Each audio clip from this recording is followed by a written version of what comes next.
Tonight's episode of the Misfit Wrestling Podcast is brought to you by Steamheart Chronicles, the new album by the all-female Japanese steampunk metal band Iron Roses. Featuring epic tracks such as Iron Will of the Heart,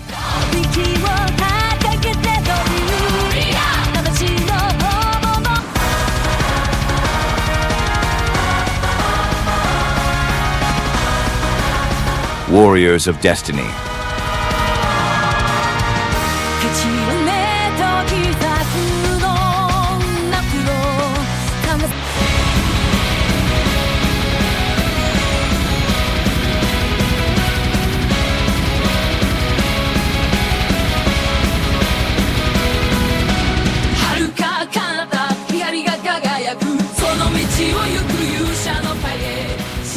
Journey of the Brave,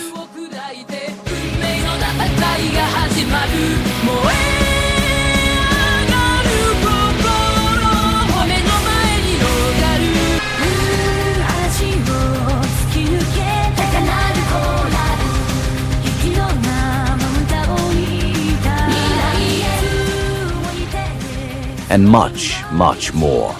Pre-order Steamheart Chronicles by Iron Roses, available on December 27th on Bandcamp.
What is going on, Misfit Nation? Welcome back to another episode of the Misfit Wrestling Podcast. I am your host, Matt the Misfit. This is your NXT review for November the 6th, 2024. They were live from the ECW Arena tonight. ECW and nostalgia on the show. We've seen a lot of ECW legends on the show. Some I'm very kind of bummed about that weren't on the show, and some I was very much excited to see on the show. I got popped for a few of them here. We're going to talk about that much more. Please hit the like button, comment down below, subscribe, youtube.com/@MrWrestlingPodcast. You can follow social medias, Pile Driver Pulse on Twitter, Mr. Wrestling Pod on Instagram. Audio outlets, obviously that's Spotify, iHeartRadio, Amazon Music, Pandora, and Audible.com. I do want to put some news that we had when it comes to stuff. I know this is an NXT podcast episode, but we did have AEW tonight, and I'm not gonna go over spoilers or anything like that for that show. But I do have some Malachi Black news that I'm gonna get to. Because there may be some news about Malachi Black that comes out later in the week. Because we'll cover that as well. But in the meantime, I'm going to talk about this update on Malachi Black by Fightful Select. They said that at the end of the Adam Cole Malachi Black match was strange in itself, as Black appeared to call call for the finish after the match. He rejected a handshake and hugged Adam Cole. And many afterwards speculated that it could be a send-off of some sort. We've not confirmed as much on the send-off element, but have learned that those in AEW believe that about his deal. The word backstage in AEW is in several months was that they believed his deal was done towards the end of 2024 or early 2025, and if options aren't exercised on AEW's behalf, however, that hasn't been confirmed. Tony Khan himself in 2022 said that AEW had Malachi Black under contract for, quote, 5 years, or almost 5 years. However, since then, we've been told that those include option years. When there were rumors that Malachi Black wanted to go back to WWE in 2022, we were told AEW wasn't interested in letting people out of their contracts to go back to WWE, whether it would be him or anyone else. He is not expected to retire, as many speculate online. I've been talking about this for weeks now. Malachi Black is going to leave AEW. It's kind of a given at this point that that is going to be happening here. So yeah, so that's going to be happening with Malachi Black. He's absolutely going to AEW. Oh, not AEW. He's already in AEW. What am I talking about? He is actually in AEW now, but I think he's leaving AEW, going back to WWE before WrestleMania. We'll see. I'm making a prediction that we're going to see Malachi Black back in time, just in time for one WrestleMania show. So we'll see about that here. But some news that really was weird, given that he was never on the show. But Shawn Michaels tweeted out, I believe he tweeted out, what was it? As soon as the show went live on the CW network, says, and I quote, "I'm excited to welcome Pro Wrestling Noah wrestler, if I can pronounce his name correctly, Yoshiki Inamura. I'm sorry if I butchered that name. I do apologize." He said to NXT. This hard-hitting young man is going to be a problem for anyone he steps in the ring with. I look forward to growing NXT's partnership with Pro Wrestling Noah in the future. #NXT. And then I believe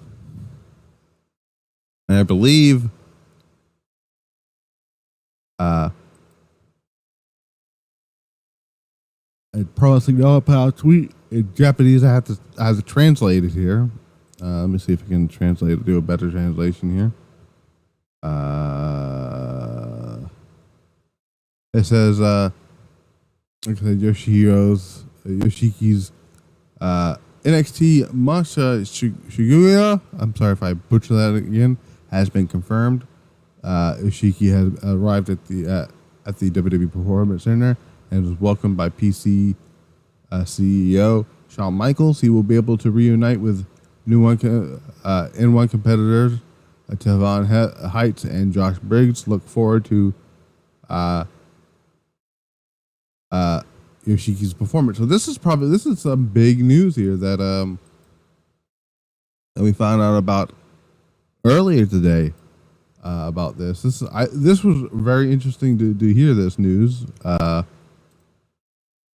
When I saw this, I was like, when I saw this, I'm like, holy! First, I thought it was Fujimura. Okay, that's what I first thought it was, because he's been doing some stuff with WWE. He obviously had that match with AJ Styles back in July, so it wasn't him.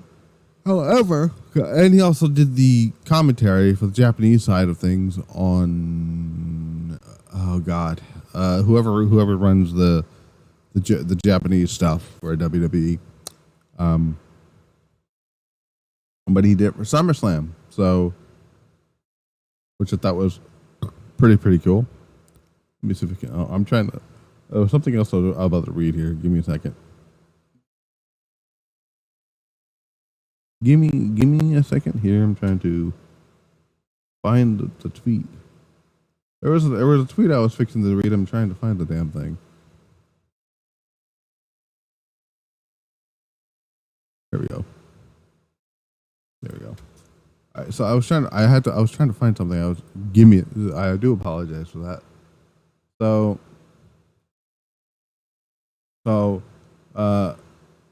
Yoshiki, it looks like he's going to be, I guess he's going to be doing some training stuff. This is the first time. So they've had a partnership gone. Like I said, this partnership started back when Nakamura was asked by the Great Muta to have a match in Pro Wrestling Noah, and since then they've had a strong partnership with Pro Wrestling Noah, and I think that's pretty cool. I think that's amazing. I'm interested to see what happens here. I don't know if I don't think he's signing with the company, but I can see him wrestle on matches on NXT television. So it's good. So I'm very looking forward to see what happens there. It's pretty cool stuff. But what else was cool was this NXT show. Listen, was this show full of ECW? Like, was this a tribute show to ECW? Yes and no. Yes, in the fact that there was ECW talent on here. They opened the show with the ECW theme song from the 90s by Harry Slash and the Slash Stones. They were in the ECW Arena. They had, like I said, the ECW legends on here. They had a hardcore match to open the show. But again, this was more about putting over the young talent on here. We had 2 matches featuring ECW talent. So, but again, this is more about putting over today's crop of talent. I'm very glad that happened here. So we open up the show with the hardcore match with Don Marie, who looks stunning in 2024. How old is Don Marie? Let's look that up. Let's look up how old Miss Lovely Don Marie, who, by the way, had a birthday on the 3rd, this past Sunday. So happy late birthday to Miss Don Marie. She is 54 years old, and she looks like she looks like she hasn't aged a bit. It was nice to see her on the show. Jaida Parker and Lola Vice actually had a fun hardcore match here. So the bell rings. Jaida Parker wastes no time, goes after Lola Vice. They start firing off shoulders into the midsection, into the corner. Grabs a chair from grabs a chair from underneath the ring. Looks to clock Lola Vice with it. Lola Vice catches her with a 305 chair shot. Then sends her crashing into the ring apron, spine first. Grabs a table underneath the ring. Parker stops her and puts the table back under the ring. Gets massively booed there. Then sets up the chair on the ropes, looks to Lola Vice, looks to Cinder, and Lola crashing into it. Lola, stop her momentum. Excuse me. I don't know why I'm yawning today. Then sends Parker crashing back into the chair here. Later on, we go back to break at some point here. They start just going at it here. So we saw ladders being introduced into the corner. Parker sends Vice crashing into the mat with a spine buster. lays Lola Vice on a ladder set up in the corner. Ascends the second ladder, lands a hip attack onto Vice through the table, through the ladder, goes for the pin. Vice kicks out later on. So at one point, there's a trash can that gets introduced into the match. Jaida Parker throws the trash can onto Lola Vice, then repeatedly hits her with a kendo stick, or in my case, a Singapore cane. Lola Vice returns the favor. Jaida Parker hits her with a trash can lid and then sends her crashing into the chair with a sidewalk slam. That was set up earlier. He then sends her crashing into a ladder with a hip attack. Goes for the pin. Again, Vice kicks out. Vice locks in a sleeper hold onto Jaida Parker. Jaida Parker grabs a brick that was somehow conveniently, I don't know how it got into the ring, but it was conveniently left there. She smacks Lola Vice over the face with it, and this should have been the finish of the match, and this kind of irked it, took the match down a few notches there for me. She kicks out. Should have been the finish of the match, but Parker runs off the ropes, hits the running hip attack for the win, and Jaida Parker is your winner of this. Really, I think it was a very good, solid, hardcore match. I wish the brick finish was the finish. The brick spot was the finish, but you can't really do too much about it. And nice to see Dawn Marie again. She looks stunning. So yeah, good stuff. I got me some water here. I'm not sponsored by these guys. It'd be great if I was, but for the makers of Gatorade, you guys should pick up yourself some Propel Fitness water.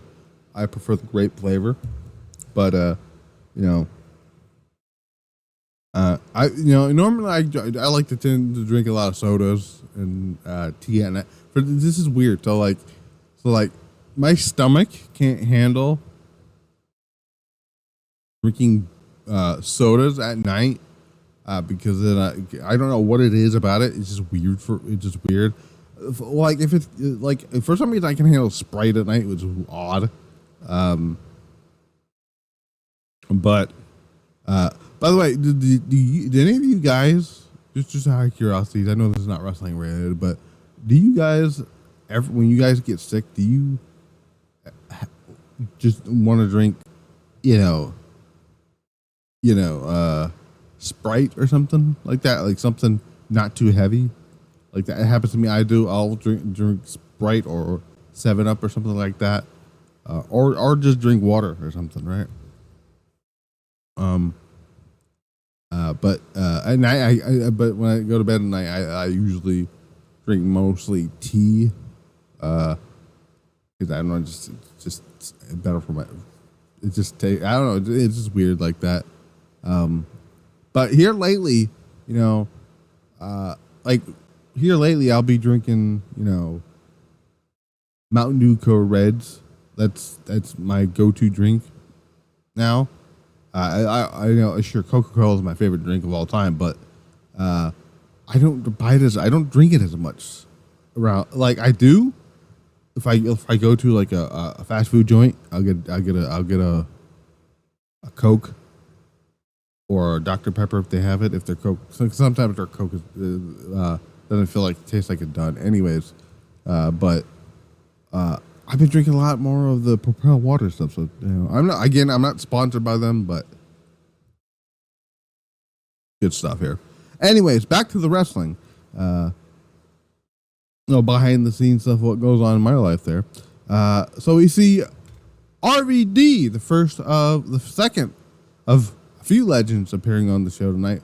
RVD, who was on the show last week, said, I got an idea what I can do on the ECW show here. He is hanging out with Kalani Jordan. Kalani's trying to get ready for her main event tag match, where she teams with Julia, Stephanie Vicure, Jordan Grace, and Zaria, which finally I figured out that's what it's pronounced. RVD says, you gotta worry about beating Fallon Henley, because you gotta take what scores here. So we did find out that Fallon Henley is gonna, I believe she's challenging. No, she's not challenging. What am I talking about? She's the champion. Fallon Henley is going to defend the NXT Women's Championship. Not the Women's Championship, the other championship. Oh my God, what is that damn thing called? The North American Women's Championship next week against Kalani Jordan, and I think this could be where Kalani Jordan gets out of that title picture. I'll talk about that in just a little bit here, though. But come to find out, that dick Wes Lee decides to attack Rob Van Dam, who's in his gear, by the way, and I was like, oh yes, he's gonna wrestle. Nope. So we get Javon Evans defeating Wes Lee in a really good match here.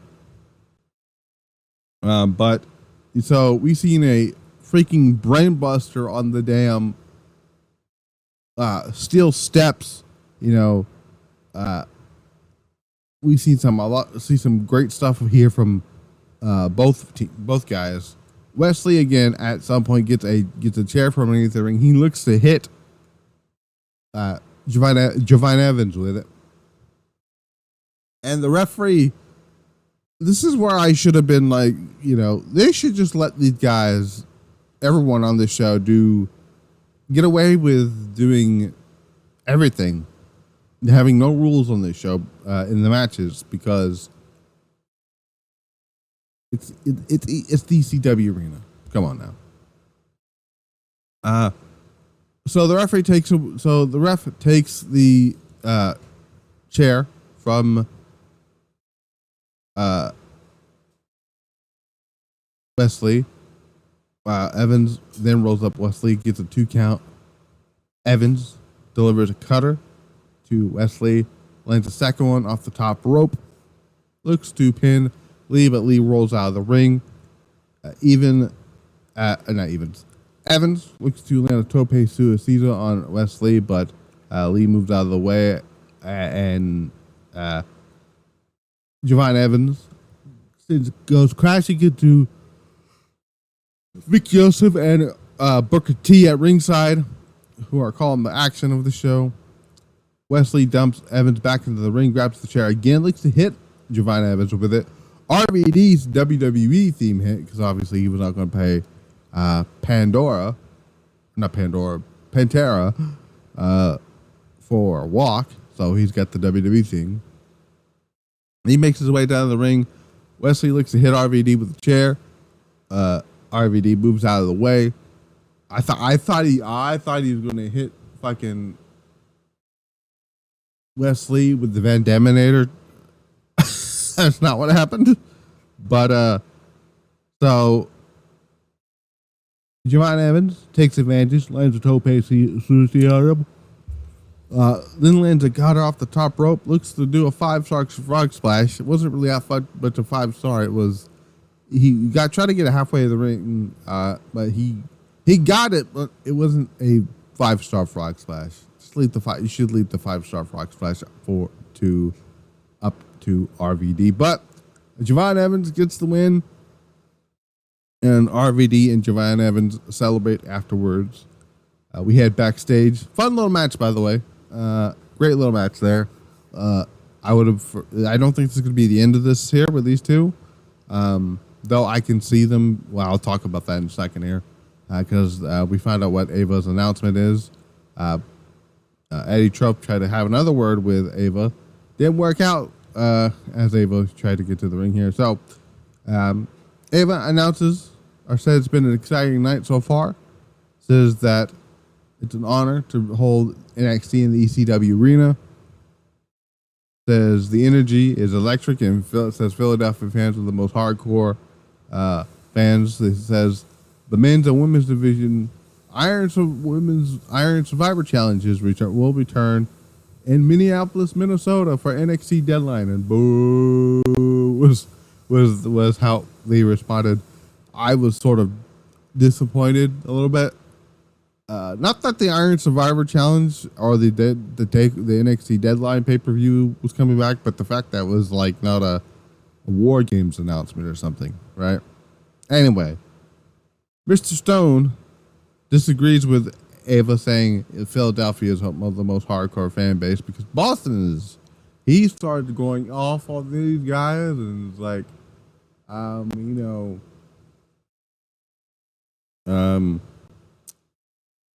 saying some things here just to get under the skin. The lights go out. The lights come back on. Rhyno, TNA Hall of Famer, former ECW World Heavyweight and Television Champion, delivers a gore to Robert Stone as Stevie Turner cheers on, which is funny. Was not expecting to see Rhyno on this show, but I'm okay with it. The Iron Survivor Challenge stuff. I know I mentioned what I said a second ago. I think Javon Evans and Wes Lee are going to be part of the men's Iron Survivor. So when it comes to the men's Iron Survivor Challenge, so looks like Ridge Holland is going to be next in line to challenge for the NXT title, unfortunately. So I can see Ethan Page going into that Iron Survivor Challenge. I also can see Javon Evans and Wes Lee being a part of that. I believe the Iron Survivor. Hold on, let me see NXT Deadline here. I want to see how many people are actually usually in that in said Iron Survivor Challenge. So it's usually so it's usually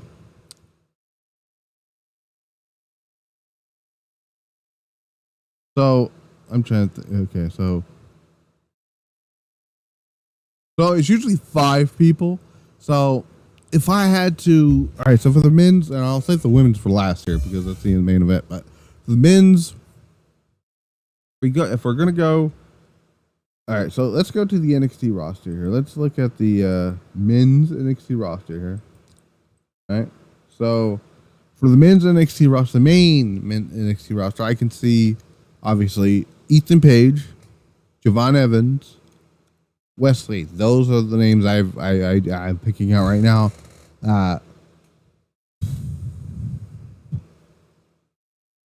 I don't know what they're doing with Oba Femi, so I'm gonna just for a caution reason, I'm gonna put Oba Femi in there, and I'm gonna need another one here, so I'm gonna go with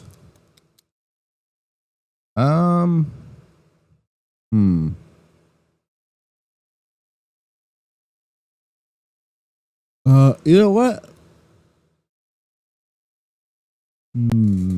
That's actually a tough one here. I'm gonna go. So Javon Evans. So the whole thing would I kind of set up something with Cedric Alexander. You know, I'll just put Cedric. Actually, you know what? Athrope, because they keep bringing him up into that, so I can see them putting that in there. I'll get to the women's one. They announced that there's going to be qualifying matches next week for both the men's and women's Survivor Challenge. So we're gonna go over that here.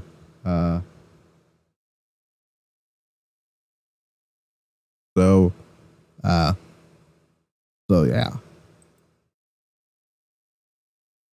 But next up, he had, like I said, Trick Williams and Bubba Ray Dudley. They did not main event the show, thank God. Took on Ethan Page and Ridge Holland. This match really wasn't much of anything here. You know, it was a match. Ridge Holland rolls up, trickle up to the wet hair. Trick Williams was shocked by this, and then they start beating down Trick Williams. Bubba Ray Dudley comes to the aid. They start beating him up here. And then they do the what's up part.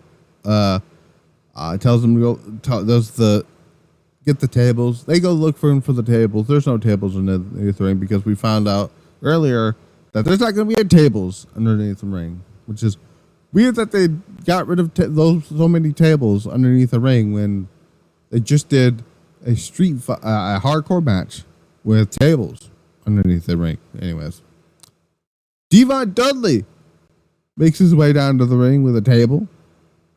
Bubba Ray and Trick set up the table, then land a double choke slam onto Ethan Page through the table, and that's how that segment ended. Small part of me was hoping to see little Spike Dudley come out, but that didn't happen. So Spike is, I think, what is Spike Dudley doing now these days? Let's see what little Spike Dudley is doing now these days. So Spike Dudley now is, let's see, what is he doing now?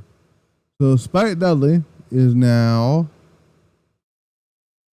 financial transit specialist, so that's pretty cool. Yeah, that was pretty cool though. What else was cool was seeing Little Guido and Tony Mamaluke on the show. So earlier in the show, we seen a I guess the family is going to, I guess, some sort of restaurant or something, right, in Philadelphia. And again, running into those two fucking people who just won't leave people alone. That being Brooks Jensen and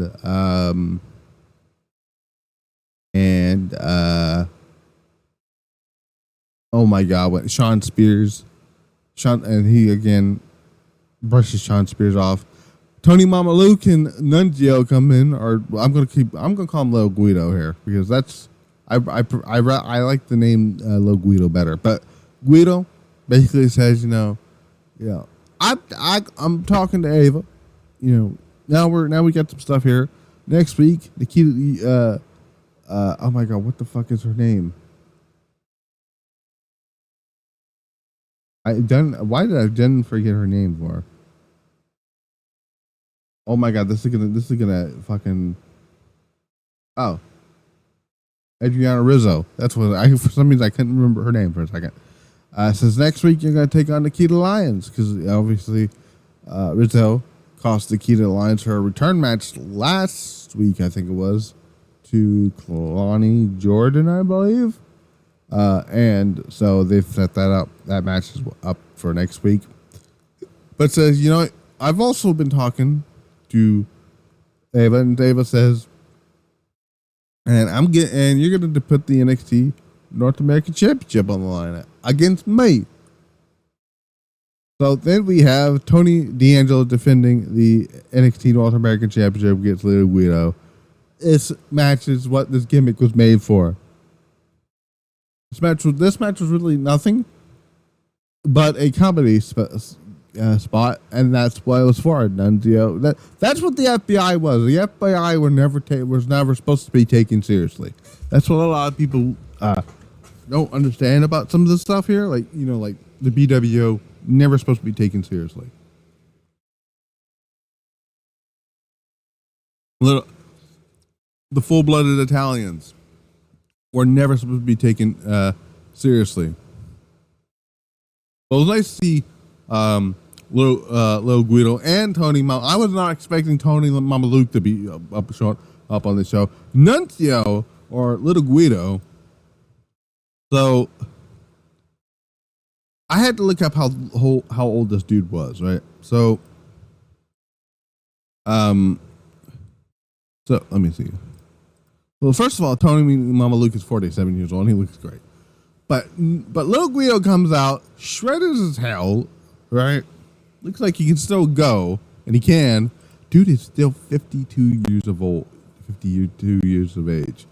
So Tony Mamaluke, the guy who I believe didn't he train? Didn't he train Brody Lee? Let me look. I know, or was it Tracy Smothers?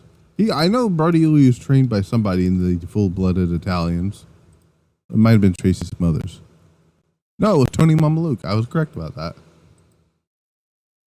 So, Tony Mamaluke retired in 2018. What made him retire? That's what I want to know. Did he like have an injury or something?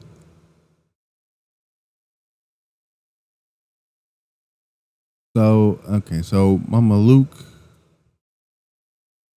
I don't know what he actually retired of. Anywho, Nunzio is still wrestling though, which I think is pretty. I think that was pretty cool. So he's still wrestling every now and then. He shows up and does some stuff here and there. So how long was? So first of all, some of the other matches that took place here. So the hardcore match between Jaida Parker and Lola Vice was 14 minutes and 44 seconds. The Wes Lee Javon Evans match was 12 minutes and 18 seconds. The tag match before that was 10 minutes and 17 seconds.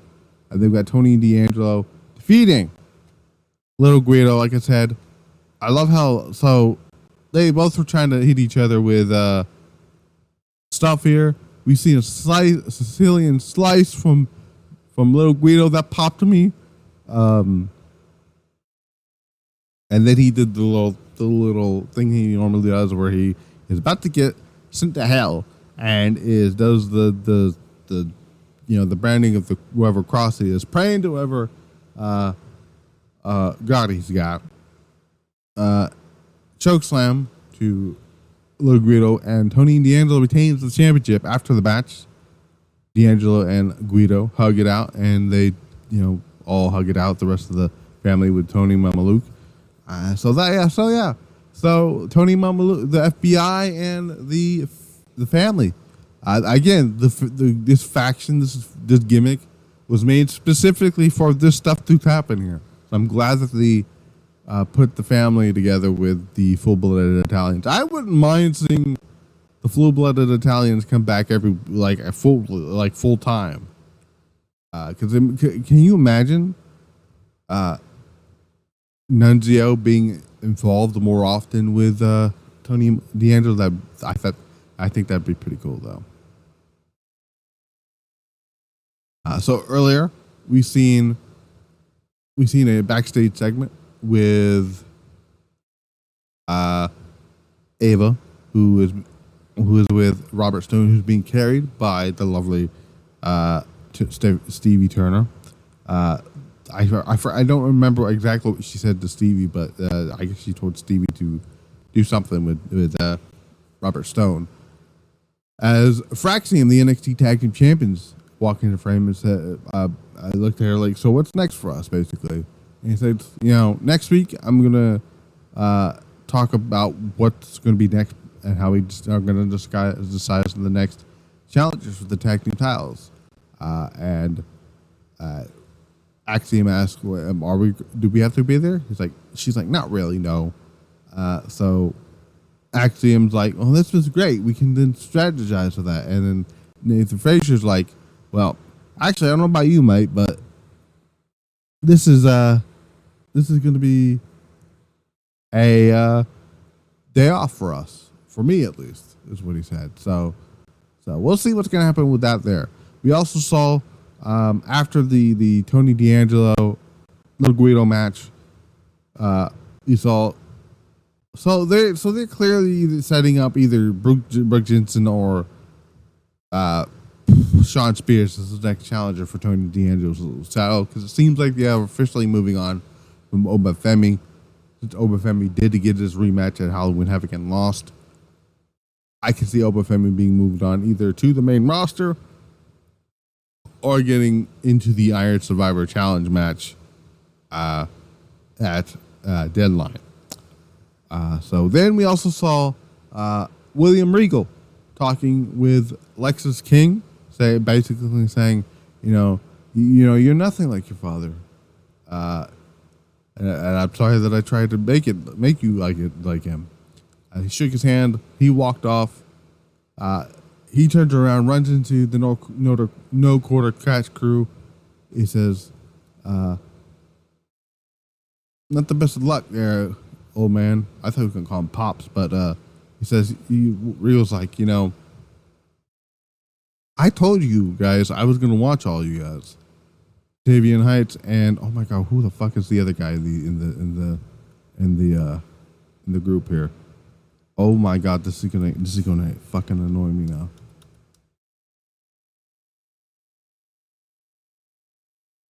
This is gonna annoy me now. Give me a second.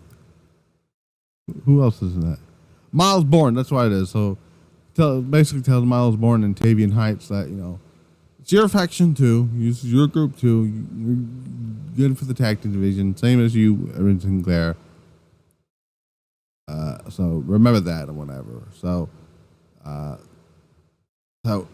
looks like they're teasing something. I wouldn't be against. I know this technically will be basically them doing the Blackpool Combat Club with no quarter catch crew. However, this makes a lot more sense here because, for one, Charlie Dempsey is the son of William Regal. I mean,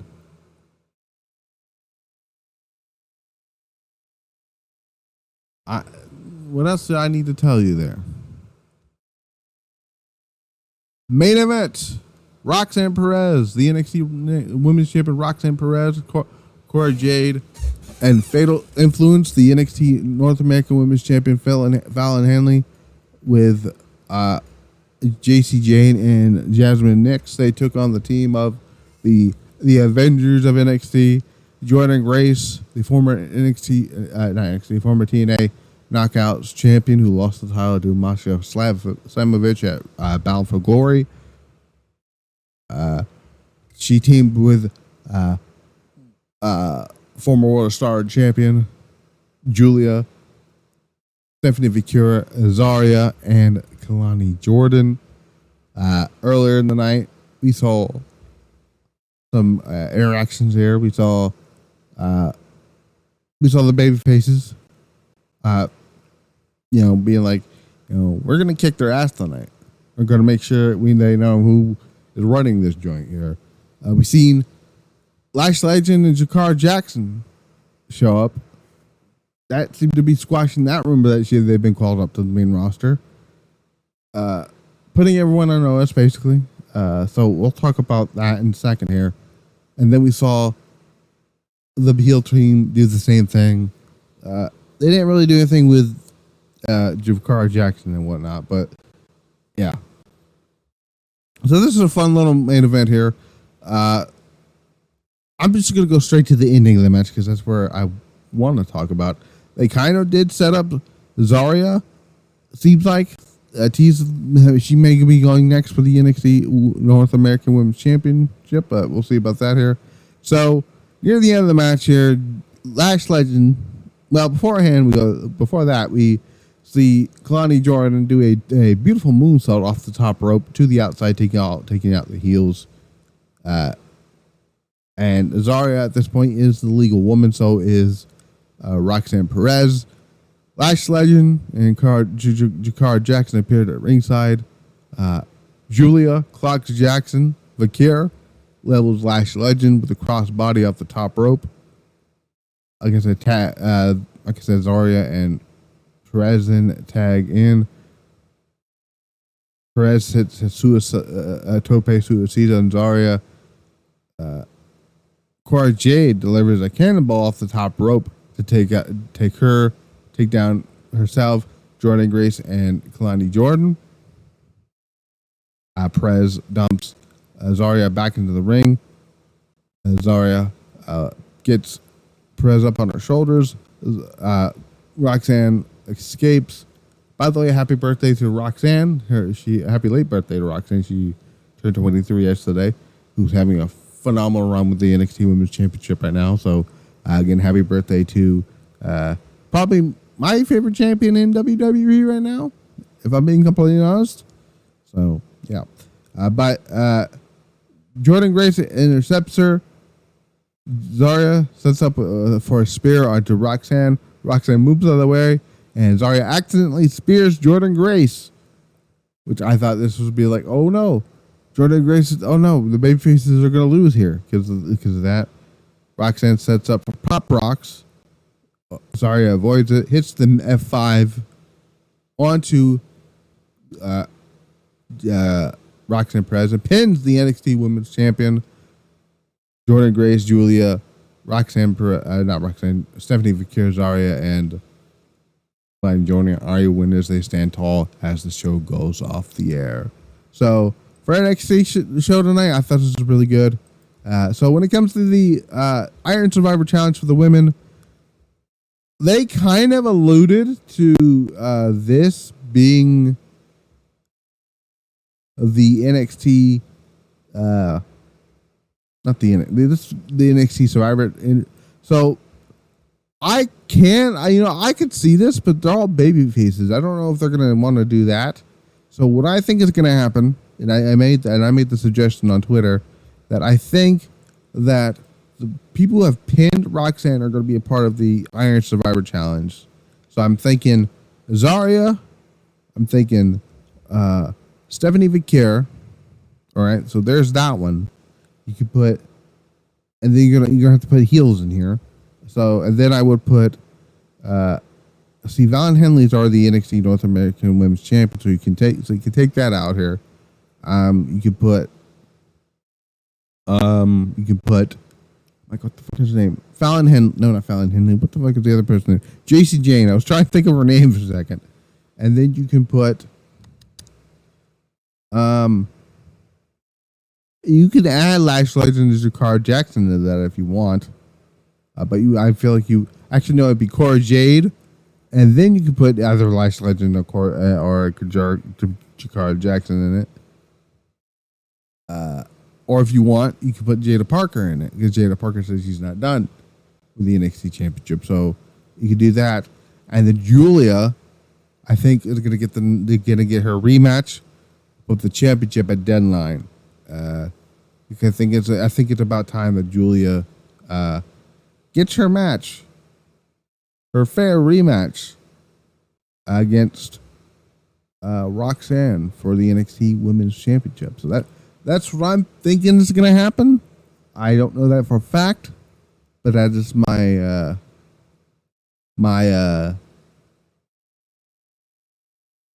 idea, my thought process there on that. So, yeah. But yeah, overall NXT I thought was a good, solid 8 out of 10 show. I give it a 9 just for the ECW appearances there. I was sort of disappointed that the Sandman wasn't on the show, because I thought this would be the one time this would happen, that they could pull off them buying the rights to use Inner Sandman just for one night. That didn't happen. No Paul Heyman on the show. It was very strange that you had an ECW themed show and you didn't have the man who created Extreme Championship Wrestling on the show, which is weird to me. Unless if they're doing this to save him for his return for the Bloodline stuff, fine, I guess. But it just felt weird not having him on the show. Now I did tweet out something about Raven earlier today, and I said, oh God, and I said, I'm not saying we'll get an appearance from him, but it's 2024. It's a new company, and he was one of the many ECW originals who hated Vince, and that dude is gone, which is Vince. I would pop like a motherfucker if Raven showed up on the show. He didn't though, but it would have been cool. So yeah, but yeah,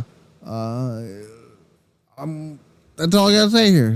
I'll see you guys back here for a SmackDown, and maybe SmackDown. I don't know, depending on how my mood is. I'll probably save it for the pile driver post. We'll see about that here. Please remember to go and follow my friend Yumi Nakamura, her band Iron Roses. As you know, they're sponsoring the show up until the release of their album, their second album, Steamheart Chronicles. All that's going to be in the description of the YouTube channel. You can actually. I'm going to plug the YouTube. I'm going to plug it right now.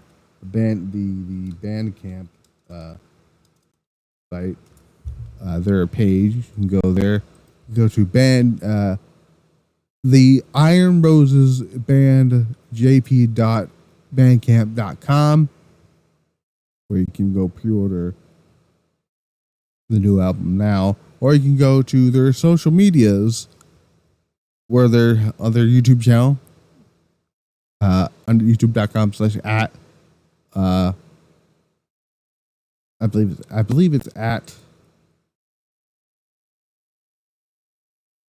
at Iron Roses _Japan, all in caps, on both face. I think it's their Facebook is at the Iron Roses Band URL, but their Facebook and YouTube are the same thing. So yeah. But until then, I've been Matt the Misfit. This has been the Misfit Wrestling Podcast. We're out.